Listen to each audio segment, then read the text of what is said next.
ಶ್ರೀ ಸ್ವಾಮಿ ಸಮರ್ಥ ಶ್ರೀ ಅಕ್ಕಲ್ಕೋಟ್ ಶ್ರೀ ಸ್ವಾಮಿ ಸಮರ್ಥ ಸೇವಾ ಕನ್ನಡ ಯೂಟ್ಯೂಬ್ ಚಾನಲ್ನಾಗ ಎಲ್ಲರಿಗೂ ಸ್ವಾಗತ. ಇಲ್ಲಾಂದ್ರೆ ಒಂದು 5-6 ತಿಂಗಳಾಯ್ತು ನಂಗೆ ಯಾವುದೇ ರೀತಿ ವಿಡಿಯೋಗಳನ್ನ ಮಾಡೋಕ್ಕಾಗಿಲ್ಲ. ಯಾಕಂದರೆ ಕೆಲವೊಂದು ಸಲ ಸ್ವಾಮಿ ಮಹಾರಾಜರ ಇಚ್ಛೆ ನಮ್ಮ ಎಷ್ಟು ಇಚ್ಛೆ ಇದ್ದರೂ ಕೂಡ ಅವರು ಇದರಿಂದ ನಮ್ಗೆ ಎಷ್ಟೇ ಪ್ರಯತ್ನ ಮಾಡ್ಕೊತೀನಿ ವಿಡಿಯೋ ಮಾಡಬೇಕು ಅನುಭವನ ಶೇರ್ ಮಾಡ್ಕೋಬೇಕು, ಆನಂತರ ಸ್ವಾಮಿ ಸೇವೆನ ಶೇರ್ ಮಾಡ್ಬೇಕಂತ ಎಷ್ಟೇ ನಾನು ಮಿತಿಮೀರಿ ಪ್ರಯತ್ನ ಪಟ್ಟರು ಕೂಡ ನಂಗೆ ವಿಡಿಯೋಗಳನ್ನ ಮಾಡೋಕ್ಕಾಗ್ತಿಲ್ಲ. ಆದರೆ ಇವತ್ತಿಲ್ಲ, ನಾ ಇದೇ ರೀತಿ ಬಿಟ್ಟನೆ ಅಂದ್ರೆ ನನಗೆ ಗೊತ್ತಿದ್ದಂಥ ಮಾಹಿತಿ, ನನಗೆ ಗೊತ್ತಿದ್ದಂಥ ಸೇವಾ ಎಷ್ಟೋ ಜನರಿಗೆ ಮಿಸ್ ಆಗ್ತೈತಿ. ಇದರಿಂದ ಕೆಲವೊಂದು ಜನರಿಗೆ ಹೆಲ್ಪ್ ಆಕತೈತಿ, ಕೆಲವೊಂದು ಜನರಿಗೆ ಮನಸ್ಸಿಗೆ ನೆಮ್ಮದಿ ಸಿಕ್ಕತೈತಿ, ಸ್ವಾಮಿ ಮಹಾರಾಜರ ಪರಿಚಯ ಆಕತೈತಿ. ಹಾಗಾಗಿ ಇವತ್ತು ಈ ವಿಡಿಯೋನ ಮಾಡೋ ಉದ್ದೇಶ ಇಷ್ಟ. ಯಾಕೆ ನಾವು ವಿಡಿಯೋ ಮಾಡ್ಕೊತಿಲ್ಲ ಅಥವಾ ಯಾಕೆ ಸ್ವಾಮಿ ಸೇವೆನ ಶೇರ್ ಮಾಡ್ಕೊತಿಲ್ಲ ಅಂದ್ರೆ ಈ ಏನು ಹೇಳಿ ಗೊತ್ತಾಗೋತು. ಆದ್ರೆ ನನ್ನ ಸೇವಾ ನಿತ್ಯ ಸೇವೆ ಅಂತೂ ಖಂಡಿತ ಸ್ಟಾರ್ಟ್ ಇದೆ. ಎಷ್ಟೋ ಜನರ ವಾಟ್ಸಪ್ ಮುಖಾಂತರ ಮೆಸೇಜ್ ಕೂಡ ಮಾಡ್ತೀರಿ, ಅಕ್ಕ ಸ್ವಾಮಿ ಮಹಾರಾಜರ ಸೇವೆಯನ್ನು ಮಾಡ್ಕೋದೆವು, ಸ್ವಾಮಿ ಸೇವೆದಿಂದ ಈ ಒಂದು ನಮ್ಮ ಜೀವನದಾಗ ಏನು ಕಂಡಂಥ ಕನಸುಗಳು ಕೂಡ ನನಸಾಗಿದಾವೆ ಅಂತೇಳಿ ಎಲ್ಲರೂ ಕೂಡ ತಿಳಿಸ್ತಿರ್ತೀರಿ. ಅದ ಒಂದು ವಾಟ್ಸಪ್ಪದ ಒಂದು ಮೆಸೇಜ್ಗಳನ್ನ ತೊಗೊಂಡು ಒಂದು ರೀತಿ ನನಗೆ ನಾನು ಮೋಟಿವೇಶನ್ ಮಾಡ್ಕೊಂಡಂದ್ರೆ ಇಲ್ಲಿಪ್ಪ ನಾ ಈ ರೀತಿ ಬಿಟ್ಟನೆ ಅಂದ್ರೆ ನನ್ನ ಸ್ವಾಮಿ ಸೇವೆದು ಏನು ಒಂದು ಸಂಕಲ್ಪ ಇಲ್ಲ, ಆ ಸಂಕಲ್ಪನ ಅರ್ಧಕ್ಕೆ ಬಿಟ್ಟಂಗೆ ಆತೈತಿ. ಎಷ್ಟೋ ಜನರಿಗೆ ಸ್ವಾಮಿ ಸೇವೆ ಗುರ್ತಿದ್ರು ಪ್ರಸಾರ ಮಾಡ್ಕಾಕತ್ತಿಲ್ಲ. ನನಗೊಂದು ಅವಕಾಶ ಕೊಟ್ಟಿದ್ದಾರೆ ಸ್ವಾಮಿ ಮಹಾರಾಜರ, ಆ ಅವಕಾಶವನ್ನು ನಾನು ಸದುಪಯೋಗ ಪಡಿಸ್ಕೋಬೇಕು.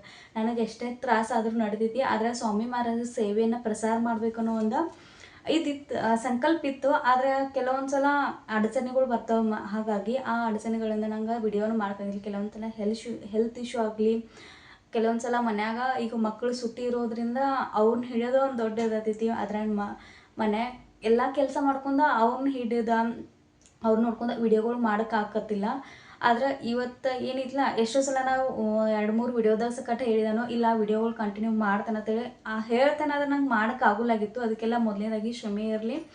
ಇವತ್ತು ಅಧಿಕ ಮಾಸ ಆರಂಭ ಐತಿ, ಎಲ್ಲರಿಗೂ ಗೊತ್ತೈತಿ. ಅಧಿಕ ಮಾಸದ ನಾವೆಲ್ಲ ದೇವಸ್ಥಾನಗಳಿಗೆ ವಿಸಿಟ್ ಕೊಡ್ಕೋದೇವು ಅಥವಾ ಎಲ್ಲ ದೇವಸ್ಥಾನಗಳಿಗೆ ಹೋಗಿ ದೇವ್ರ ದರ್ಶನ ಮಾಡ್ಕೊಂಡು ಬರ್ಬೋದು. ಯಾಕಂದ್ರೆ 3 ವರ್ಷದಾಗ ಒಂದು ಸಲ ಬರ್ತೈತಿ ಈ ಅಧಿಕ ಮಾಸದಾಗ.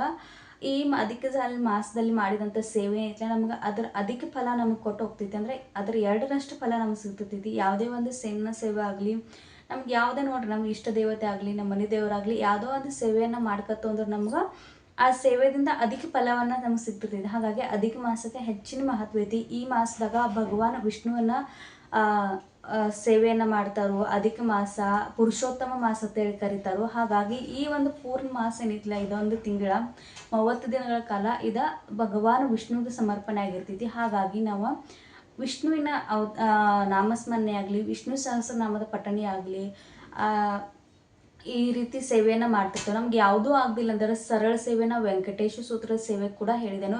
ಪ್ರತಿನಿತ್ಯ 3 ದಿನ 3 ಟೈಮ್ ಅಂದ್ರೆ 3 ಸಲ ಬೆಳಗ್ಗೆ ಆಗಲಿ ಸಾಯಂಕಾಲ ಆಗಲಿ ನಿಮ್ಗೆ ಹೆಂಗೆ ಟೈಮ್ ಸಿಗ್ತಿದ್ಲೆ ಹಂಗೆ ನೀವು ವೆಂಕಟೇಶ ಸೂತ್ರದ ಪಠನೆ ಮಾಡ್ರತ ಹೇಳಿದಾನೆ. ವೆಂಕಟೇಶ ಸೂತ್ರ ಏನು ಭಾಳ ದೊಡ್ಡದಿಲ್ಲ, 16 ಲೈನದ ಐತಿ.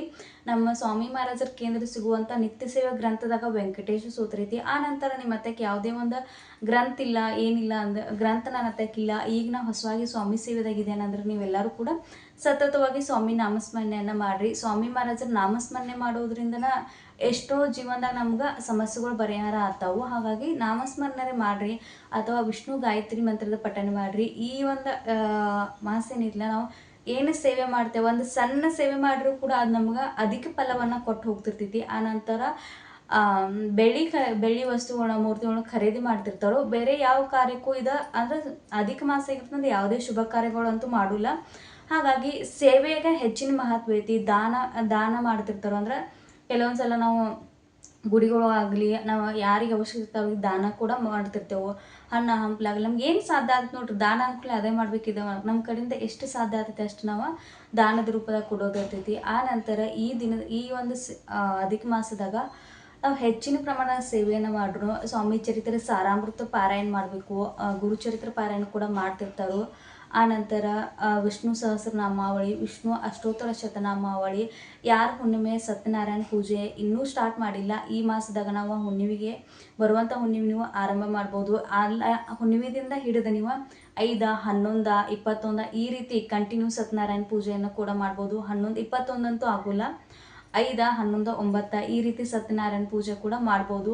ಆ ನಂತರ ಹೊಸವಾಗಿ ನಾವು ಯಾವುದೇ ಒಂದು ಸೇವೆಗೆ ಆರಂಭ ಮಾಡೋರಿದ್ರು ಅಂದರೆ ಈ ಅಧಿಕ ಮಾಸದಲ್ಲಿ ಕೂಡ ಆರಂಭ ಮಾಡ್ಬೋದು. 16 ಸೋಮವಾರದ ಕೂಡ ವೃತ್ತದ ಹೇಳ್ತಿರ್ತಾರೋ ಅದು ಕೂಡ ನೀವು ಆರಂಭ ಮಾಡ್ಬೋದು. ಇನ್ನು ಕಂಟಿನ್ಯೂ ಆಗಿ ಸ್ವಾಮಿ ಸೇವೆ ನನಗೆ ಎಷ್ಟೇ ತ್ರಾಸಾಗಲಿ ಖಂಡಿತವಾಗಿ ನಾನು ಸ್ವಾಮಿ ಸೇವೆಯನ್ನು ಪ್ರಸಾರ ಮಾಡ್ಬೇಕಂತೇಳಿ ಒಂದು ದೃಢ ಸಂಕಲ್ಪ ಮಾಡಿದಾನು. ಆನಂತರ ಪ್ರತಿನಿತ್ಯ ವಾರದಾಗ ಒಂದು 3-4 ವಿಡಿಯೋಗಳು ಹಾಕಬೇಕು ಸ್ವಾಮಿ ಸೇವೆ ಬಗ್ಗೆ. ಆನಂತರ ನಿಮ್ಗೆ ಸ್ವಾಮಿ ಸೇವೆ ಬಗ್ಗೆ ಯಾವುದೇ ಪ್ರಶ್ನೆ ಇದ್ದರೂ ನೀವು ಕಮೆಂಟ್ ಮುಖಾಂತರ ಹಾಕ್ರಿ. ಆನಂತರ ಅನುಭವಗಳಿದ್ದು ಕೂಡ ಅದನ್ನೂ ಹಾಕ್ರಿ. ನನ್ನ ಒಂದು ಸಣ್ಣ ಪರಿಚಯ ನಿಮಗೆ ಎಲ್ಲರಿಗೂ ಗುರ್ತೈತಿ. ನನ್ನ ಹೆಸರು ಪೂಜಾ ಅಂತ ಹೇಳಿ. ನಮ್ಗೆ 2 ಜನ ಮಕ್ಕಳಿದಾರು, ಗಂಡು ಮಕ್ಕಳು. ಆನಂತರ ನಮ್ಮ ಮನೆಯವರು ಒಂದು ಪ್ರೈವೇಟ್ ಬ್ಯಾಂಕ್ದಾಗ ಕೆಲಸ ಮಾಡ್ತಾರೋ. ನಾವಿರೋದ ಬೆಳಗಾವಿ ಜಿಲ್ಲೆ ಗೋಕಾಕ್ ತಾಲೂಕದಾಗ. ಆನಂತರ ನನ್ನ ಸೇವೆ ಏನಿಲ್ಲ, ಸ್ವಾಮಿ ಮಹಾರಾಜರ ಸೇವೆ 14 ವರ್ಷ ಅಂದ್ರೆ 2014ರಿಂದ ನನ್ನ ಸೇವೆಯನ್ನು ಆರಂಭ ಮಾಡಿದ್ದಾನೆ. ಸ್ವಾಮಿ ಮಹಾರಾಜರು ಅಲ್ಲಿಂದ ನನ್ನ ಜೀವನದಾಗ ಇದ್ದಾರೋ. ಸ್ವಾಮಿ ಮಹಾರಾಜರ ಜೀವನದಾಗ ಬಂದಾಗಿಂದ ಏನೂ ಕಮ್ಮಿ ಇಲ್ಲ. ಸೇವೆ ಅಂತೂ ಖಂಡಿತವಾಗಿ ಅವ್ರು ಮಾಡಿಸ್ಕೊತಾರೆ. ಪ್ರತಿನಿತ್ಯ ಅಂತೂ ಅವ್ರ ಸೇವೆ ನನ್ನ ಕಡೆಯಿಂದ ನಿತ್ಯ ಸೇವೆ ಮಾಡಿಸ್ಕೊದಾರು. ಆನಂತರ ನನ್ನ ಸುತ್ತಮುತ್ತ ಇದ್ದವ್ರಿಗೂ ಕೂಡ ಸ್ವಾಮಿ ಸೇವೆನೇ ಹೇಳ್ತಿರ್ತಾನೋ. ನಾ ಏನು ಅಷ್ಟು ದೊಡ್ಡ ಏನು ಇದಿಲ್ಲ ಸ್ವಾಮಿ ಸೇವೆದ ಅಷ್ಟು ಏನು ಗೊತ್ತಿಲ್ಲ. ಅದು ನನಗೆ ಗುರ್ತಿದ್ದಂಥ ಸ್ವಾಮಿ ಸೇವೆನೇ ಏನಿಲ್ಲ ಅದನ್ನು ನನಗೆ ಗುರ್ತಿದ್ದವ್ರಿಗೆ ಹೇಳ್ತಿರ್ತಾನು. ಯೂಟ್ಯೂಬ್ ಮುಖಾಂತರ ಅದು ಒಂದು ಒಳ್ಳೆಯ ಪ್ಲ್ಯಾಟ್ಫಾರ್ಮ್ ಆಗಿತ್ತು. ಯಾಕಂದ್ರೆ ನಮಗೆ ಗುರ್ತಿದ್ದಂಥ ಮಾಹಿತಿಯನ್ನು ಇನ್ನೊಬ್ರ ಜೊತೆ ಶೇರ್ ಮಾಡ್ಕೋಕೆ. ಹಾಗಾಗಿ ಈಗ ಪ್ರತಿಯೊಬ್ಬರು ಸೋಷಿಯಲ್ ಮೀಡಿಯಾನ ಯೂಸ್ ಮಾಡ್ತಿರ್ತಾರೋ. ಹಾಗಾಗಿ ಸ್ವಾಮಿ ಸೇವೆ ಅನ್ನೋದ ಮಹಾರಾಷ್ಟ್ರದಾಗ ಅಕ್ಕಲ್ಕೋಟದಾಗ ಸ್ವಾಮಿ ಮಹಾರಾಜರ ಸಮಾಧಿ ಸ್ಥಾನ ಐತಿ. ಇವ್ರು 22 ವರ್ಷ ಮಾನವ ರೂಪ ಅಂದರೆ ಸ್ವಾಮಿ ಮಹಾರಾಜರ ಮಾನವ ರೂಪ ಧಾರಣ ಮಾಡಿ ಅನೇಕ ಚಮತ್ಕಾರಗಳು, ಅನೇಕ ತಮ್ಮ ಸ್ವಾಮಿ ಸೇವೆ ಅನುಭವಗಳನ್ನು ಕೂಡ ಎಲ್ಲ ಜನರಿಗೆ ತೋರಿಸ್ಕೊಟ್ಟಿದ್ದಾರೆ. ಆನಂತರ ಅನೇಕ ಜನರು ಅಕ್ಕಲ್ಕೋಟಕ್ಕೆ ಕೂಡ ಹೋಗ್ತಾರೆ. ಶಿರ್ಡಿಗೆ ಯಾರು ಹೋಗ್ತಾರೆ ಅವರೆಲ್ಲರೂ ಅಕ್ಕಲ್ಕೋಟಕ್ಕೆ ಹೋಗೇ ಬರ್ತಾರೋ. ಹಾಗಾಗಿ ಅಕ್ಕಲ್ಕೋಟ್ ಮಹಾರಾಜರ ಬಗ್ಗೆ ಹೇಳುವಂಥ ಒಂದು ಅವಕಾಶ ನನಗೆ ಸಿಕ್ಕೈತಿ. ಆ ಪುಣ್ಯ ನನಗೆ ಸಿಕ್ಕೈತಿ. ನೀವು ಕೂಡ ಸೇವೆಯನ್ನು ಮಾಡಿರಿ, ಸೇವೆಯನ್ನು ಪ್ರಸಾರ ಮಾಡಿರಿ. ಇವತ್ತಿಂದ ಈ ವಿಡಿಯೋದಾಗ ಯಾವುದೇ ರೀತಿ ಮಾಹಿತಿ ಅಂತೂ ಏನಿಲ್ಲ. ಆದರೆ ನೆಕ್ಸ್ಟ್ ಬರೋದಾಗ ವಿಡಿಯೋದಾಗ ಖಂಡಿತ ಎಲ್ಲರಿಗೂ ಉಪಯೋಗ ಅಂತ ಮಾಹಿತಿ ಸೇವೆಯನ್ನು ತೊಗೊಂಬರ್ತಾನೆ. ಇವತ್ತು ಹೇಳೋದು ಇಷ್ಟನ, ಸ್ವಾಮಿ ಮಹಾರಾಜರ ಸೇವೆಯನ್ನು ಆರಂಭ ಮಾಡಿರಿ, ಸೇವೆಯನ್ನು ಪ್ರಸಾರ ಮಾಡಿರಿ, ಸೇವೆಯನ್ನು ಹೆಚ್ಚಿನ ಪ್ರಮಾಣದಾಗ ಶೇರ್ ಮಾಡಿರಿ. ಆನಂತರ ನಿಮಗೆ ಹತ್ತಕ್ಕೆ ಗ್ರಂಥದ ಇಲ್ಲಾಗಿದ್ದು ಅಂದ್ರೆ ನಾ ಕಮ್ಯುನಿಟಿ ಪೋಸ್ಟ್ದಾಗ ಗ್ರಂಥವನ್ನು ಲಿಂಕ್ ಹಾಕಿರ್ತೇನೋ. ಆ ಲಿಂಕನ್ನು ನೋಡಿ ನಾವು ಆನ್ಲೈನ್ ತರಿಸ್ಕೊಡಿ. ಸುತ್ತಮುತ್ತ ಸ್ವಾಮಿ ಕೇಂದ್ರ ಇದ್ದು ಅಂದ್ರೆ ನಿತ್ಯ ಸೇವೆಯನ್ನು ಮಾಡಿರತ್ತ ಹೇಳೋದಿಷ್ಟ. ಆನಂತರ ಆ ಗ್ರಂಥನ ತರಿಸ್ಕೊಡಿ. ನಿಮ್ಮ ಸುತ್ತಮುತ್ತ ಸ್ವಾಮಿ ಕೇಂದ್ರ ಇರ್ತಾವೆ, ಅಲ್ಲಿ ಹೋಗಿ ನೀವು ವಿಚಾರಿಸಿ. ಕನ್ನಡ ಗ್ರಂಥಗಳು ಕೂಡ ಈಗ ಎಲ್ಲ ಕಡೆ ಸಿಗಕ್ಕದವು. ಕನ್ನಡ ಗ್ರಂಥಗಳನ್ನ ಕೂಡ ನೀವು ತರಿಸ್ಕೊಂಡು ಸೇವೆಯನ್ನು ಮಾಡಿರಿ. ಇನ್ನು ನೆಕ್ಸ್ಟ್ ವಿಡಿಯೋದಾಗ ನಾವು ಸ್ವಾಮಿ ಮಹಾರಾಜರ ಜಪದ ಬಗ್ಗೆ ಪ್ರತಿಯೊಂದು ಸಣ್ಣ ಸಣ್ಣ ಮಾಹಿತಿಯನ್ನು ನಿಮ್ಮ ಜೊತೆ ಶೇರ್ ಮಾಡ್ಕೋಬೋದು. ನಿಮ್ಮ ಸಪೋರ್ಟ್ ಇದೇ ರೀತಿ ಇರಲಿ. ಯಾವ ರೀತಿ ನಂಗೆ ಸಪೋರ್ಟ್ ಮಾಡ್ಕೊತ ಬಂದಿರಲ್ಲ ಅದೇ ರೀತಿ ಸಪೋರ್ಟ್ ಮಾಡ್ಕೊತಾ ಇರ್ರಿ ಮತ್ತು ಸ್ವಾಮಿ ಸೇವೆಯನ್ನು ಪ್ರಸಾರ ಮಾಡಿರಿ. ಮತ್ತೊಂದು ಮುಂದಿನ ಹೊಸ ವಿಡಿಯೋದಾಗ ಸಿಗ್ತೇನೆ. ಈ ಮಾಹಿತಿ ಈ ಒಂದು ಸಣ್ಣ ಏನು ಮಾಹಿತಿ ಅನ್ನೋದಕ್ಕಿಂತ ಒಂದು ನನ್ನ ಸಣ್ಣ ಕಿರುಪರಿಚಯ ಆಗಲಿ ಅಥವಾ ಸ್ವಾಮಿ ಸೇವೆದ ಒಂದು ಸಣ್ಣ ಮಾತುಕತೆ ನಿಮ್ಮ ಜೊತೆ ಮಾಡೋದಿತ್ತು. ಆ ಮಾತುಕತೆ ನಿಮ್ಗೆಲ್ಲರಿಗೂ ಇಷ್ಟ ಆಗಿತ್ತು ಭಾವಿಸ್ಕೊಳ್ಳೋಣ. ಹೆಚ್ಚಿನ ಪ್ರಮಾಣದಾಗ ಶೇರ್ ಮಾಡಿರಿ. ನಿಮಗೆ ಯಾವ ಸೇವೆ ಬೇಕು ಅನ್ನೋದು ಕಮೆಂಟ್ ಮುಖಾಂತರ ತಿಳಿಸಿರಿ.